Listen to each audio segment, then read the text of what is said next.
আশা করি আপনারা প্রত্যেকে ভালো আছেন। তো প্রতিদিনের মতো নতুন একটি ভিডিও নিয়ে হাজির হয়ে গেলাম। সকালেই ঘুম থেকে উঠে আমি নাস্তা করে নিলাম। নাস্তাতেই ছিল ৩টা দেশি মুরগির ডিম সিদ্ধ আর হচ্ছে লেসকাস বিস্কুট। তো এই দিয়েই আজকে নাস্তাটা সেরে নিলাম।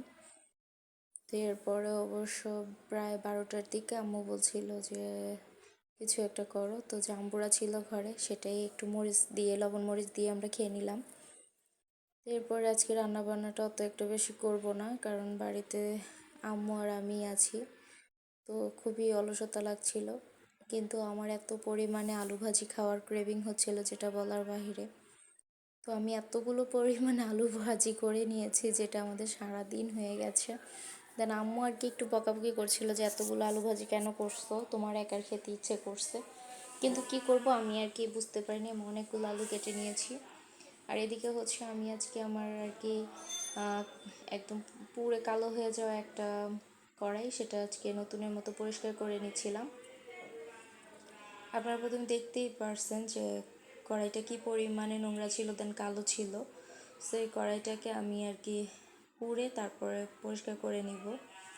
আমার মনে হয় যে পৃথিবীর এটাই হচ্ছে সব থেকে সহজ উপায়ে পোড়া কড়াই, দেন হচ্ছে পোড়া হাঁড়ি পাতিলগুলা যেগুলো একদম পুরো কালো হয়ে যায় ওগুলোকে পরিষ্কার করা যায়।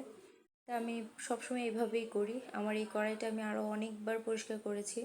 তো আজকে আর কি খুব ভালো করে পেছনের অংশটা পরিষ্কার করতে পারিনি, কারণ আম্মু একটু রাগারাগি করছিল, কারণ হচ্ছে আর কি রুমের মধ্যে ধোয়া হয়ে যাচ্ছিল।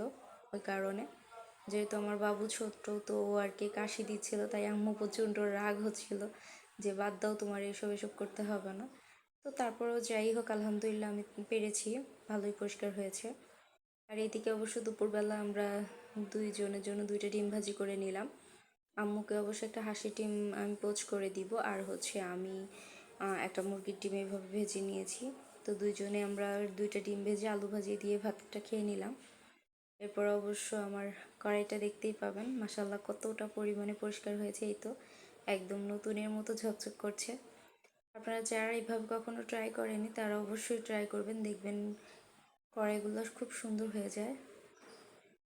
আমি গ্যাসের চুলার মধ্যে বসিয়ে রেখেছিলাম অনেক সময়, প্রায় 2 ঘন্টার মতো। তো আমার কড়াইটা এরকম পরিষ্কার হয়ে গেছে। তো এই আজকে সারাদিনের ব্লগ এটাই। দেন হচ্ছে পরে আমি আবার সন্ধ্যার দিকে আবার একটু ভিডিও ক্লিপ নিলাম, সেটা হচ্ছে সন্ধ্যার আর কি নাস্তার টাইমে।